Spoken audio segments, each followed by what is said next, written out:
بسم اللہ الرحمن الرحیم۔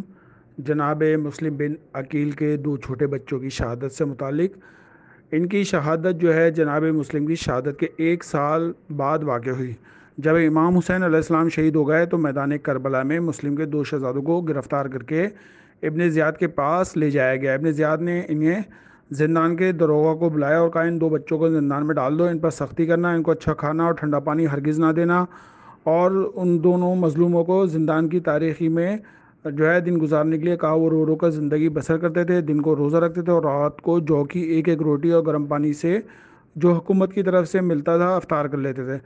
یہ مدت 1 سال ہو گئی تو ایک بھائی نے دوسرے بھائی سے کہا کہ بھائی ہماری زندگی جو ہے 1 سال میں ہو گئی، اگر ہم یہاں قید رہیں گے تو مر جائیں گے اور ہمارے جسم اس قید خانے میں ختم ہو جائیں گے، لہٰذا اب جو داروغہ آئے گا ہم اسے اپنے بارے میں بتائیں، ہو سکتا ہے اس کے دل میں رحم آ جائے۔ جب شام کے وقت داروغہ کھانا دینے کے لیے زندان میں آیا تو چھوٹے شہزادے نے اے بزرگ کیا آپ حضرت محمد صلی اللہ علیہ وسلم کو جانتے ہیں؟ اس نے کہا ہاں پہچانتا ہوں، وہ تو میرے نبی ہیں۔ پھر بچے نے کہا کہ جعفر بن ابی طالب کو جانتے ہیں؟ اس نے کہا ہاں پہچانتا ہوں، جعفر تو وہ شخصیت ہیں خدا نے جنت میں ان کو 2 پر عطا کیے ہیں تاکہ ملائکہ کے ساتھ پرواز کرتے رہیں۔ بچے نے کہا کہ حضرت علی بن ابی طالب کو جانتے ہیں؟ اس نے کہا ہاں، ان کو کیسے نہ پہچانوں، وہ تو میرے امام ہیں۔ پھر بچوں نے کہا اے بزرگوار، ہم تمہارے پیغمبر کی اطرت اور ذریت ہیں، ہم مسلم بن عقیل کے بیٹے ہیں اور تمہارے ہاتھوں گرفتار ہیں، ہم پر اس قدر سختی نہ کرو کہ کچھ نہ کچھ پیغمبر گرامی کی وجہ سے ہم پر مہربانی فرماؤ۔ جو ہی شیخ نے بات سنی تو بچوں کے قدموں میں گر پڑا اور پاؤں کو بوسہ دے کر کہنے لگا اے ذریت پیغمبر، میری جان تم پر قربان، ابھی زندان کا دروازہ کھولتا ہوں، جہاں جاؤ چلے جاؤ۔ جب رات ہو گئی تو داروغہ کھانا لایا، بچوں کو دیا اور ان کو زندان سے نکال کر کہا کہ جب تم یہاں سے جاؤ اے میری آنکھوں کے نور، تمہارے دشمن بہت زیادہ ہیں، دشمنوں سے بچتے رہنا، رات کو سفر کرنا اور دن کو چھپ کر آرام کرنا۔ یہ دونوں شہزادے تاریک راہ پر چلنے کے لیے چلتے چلتے ایک بوڑھی کے مکان پر پہنچے۔ وہ بوڑھی عورت جو ہے دروازے پر کھڑی تھی، شہزادے چل چل کر تھک گئے تھے۔ شہزادوں نے بوڑھی عورت سے کہا اے مادر، ہم 2 چھوٹے بچے اس شہر میں مسافر ہیں، کوئی منزل نہیں، ہم پر مہربانی فرماؤ تاکہ ہم رات کو تاریکی میں تو ہمارے پاس آرام کر سکتے ہیں، جب صبح ہوگی تو ہم سفر پر چلے جائیں گے۔ ضعیفہ نے کہا اے میری آنکھوں کے نور، آپ کون ہیں؟ مجھے آپ سے عطر کی خوشبو محسوس ہو رہی ہے اور ایسی خوشبو میں نے زندگی بھر نہیں سونگھی۔ شہزادوں نے کہا ہم تمہارے نبی کی اطرت ہیں اور ابن زیاد کے زندان سے بھاگ کر آئیں۔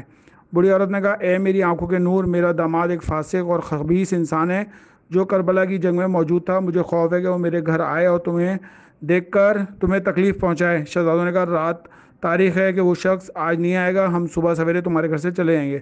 ضعیفہ ان شہزادوں کو گھر میں لے آئی، کھانا دیا، کھانا کھا کر شہزادے بستروں پر سو گئے۔ دوسری روایت یہ ہے کہ ان شہزادوں نے فرمایا میں کھانے کی طلب نہیں، ہمیں جائے نماز دو تاکہ نماز شب پڑھ سکیں، پھر نماز شب پڑھ کر سو گئے۔ جب چھوٹے شہزادے نے بڑے شہزادے سے کہا بھائی آج ہماری امن کی رات ہے، سکون ہے، ہم ایک دوسرے کے گلے میں باہیں ڈال کر ایک دوسرے کی خوشبو محسوس کرتے ہیں کہ موت ہمارے درمیان جدائی ڈال دے۔ ان شہزادوں نے ایک دوسرے کے گلے میں باہیں ڈالی اور سو گئے۔ رات کا کچھ حصہ گزرا تو اس بوڑھی عورت کا دماد جو ہے گھر آ پہنچا اور دروازہ کھٹکھٹایا، اور بوڑھی عورت نے جو ہے وہ دروازہ کھولا۔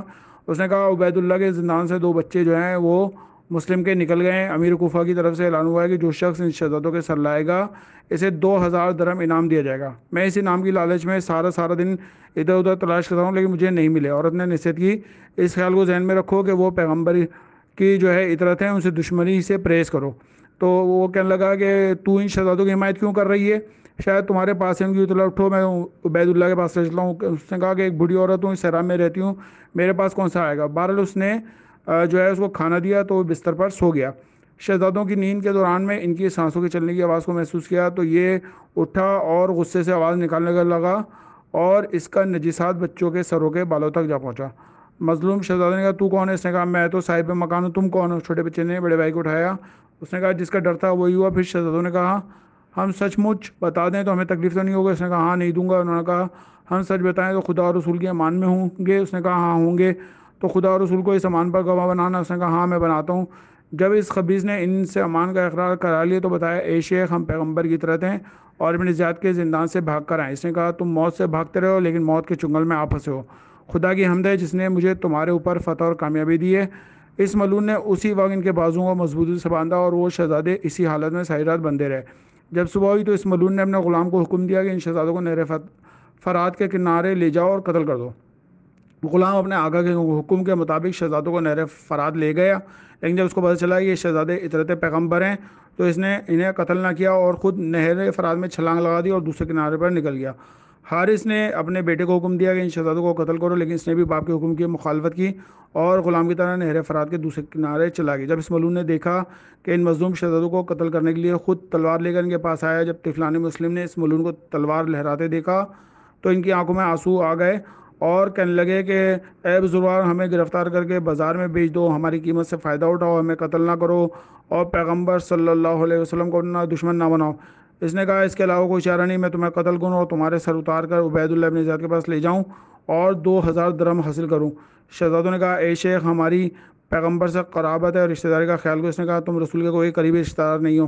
انہوں نے کہا ہمیں زندہ ابن زیاد کے پاس لے جاؤ تاکہ وہ جو حکم دے اس پر عمل کرو۔ اس نے کہا میں تمہارے خون بہا کر عبید اللہ ابن زیاد کا قرب حاصل کروں گا۔ شہزادوں نے فرمایا ہمارے چھوٹے سن اور ہمارے بچپن میں رحم کھاؤ۔ اس نے کہا خدا نے میرے دل میں رحم پیدا ہی نہیں کیا۔ شہزادوں نے آخری فریاد کی کہ اے شخص، اگر تو ہمیں قتل کرنا چاہتا ہے تو ہمیں اس قدر مہلت دے کہ ہم نماز پڑھ لیں۔ اس نے کہا اگر نماز تمہیں کوئی فائدہ دیتی ہے تو پڑھ لو۔ طفلان مسلم نے 4 رکعت نماز پڑھی، پھر آسمان کی طرف سر اٹھا کر اللہ کے حضور فریاد کی یا حیو یا قیوم یا حلیمو یا احکم الحاکمین، ہمارے اور اس کے درمیان تو ہی فیصلہ کرنے والا ہے۔ اسی وقت ملعون نے بڑے شہزادے پر تلوار کھینچی اور اس مظلوم شہزادے کا سر تن سے جدا کر دیا اور سر کو ایک ٹوکری میں رکھ دیا۔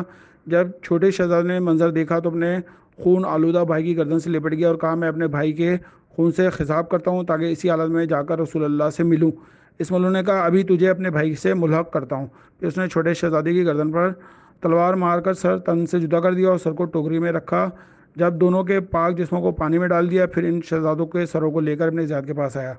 جب دارالعمارہ کے دروازے پر پہنچا، عبید اللہ کے سامنے سر رکھے تو عبید اللہ ملعون کرسی پر سے بیٹھا تھا اور ایک چھڑی اس کے ہاتھ میں تھی۔ جو ہی اس کی نظر ان شہزادوں کے پاک اور نورانی سروں پر پڑی تو 3 دفعہ اپنی کرسی پر سے اٹھا اور بیٹھا۔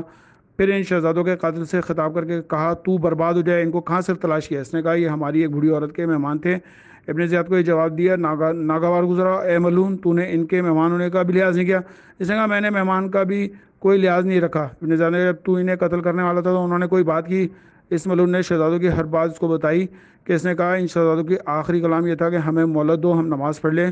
اور انہوں نے نماز سے فارغ ہونے کے بعد بارگاہ الہی میں فریاد کی کہ اے حاکم الحاکمین، ہمارے اور اس کے درمیان تو ہی فیصلہ کر دے۔ عبید اللہ نے کہا اے لوگو، حاکم الحاکمین کا حکم ہے کہ تم میں کوئی شخص ہے جو اٹھے اور اس فاسق اور فاجر شخص کو قتل کر دے۔ ایک شامی اٹھا اور کہا اے امیر، یہ کام میرے حوالے کر دو۔ عبید اللہ نے کہا اے شامی، اس شخص کو وہاں لے جاؤ جہاں اس نے دوسرے شہزادوں کو قتل کیا ہے اور وہیں قتل کر کے اس کے نجس خون کو ان کے پاک خون سے مخلوط نہ ہونے دینا اور سر جدا کر کے جلدی سے میرے پاس لے آنا۔ اس شامی نے ایسے ہی کیا اور اس کے سر کو نیزہ پر اٹھایا اور ابن زیاد کی طرف آنے لگا۔ جب کوفہ کے بچوں نے اس ملعون کے سر کو نوکے نیزہ پر دیکھا تو اسے پتھر مارا اور تیر مارنے لگے اور یہی کہتے تھے اے منکر ذریت پیغمبر۔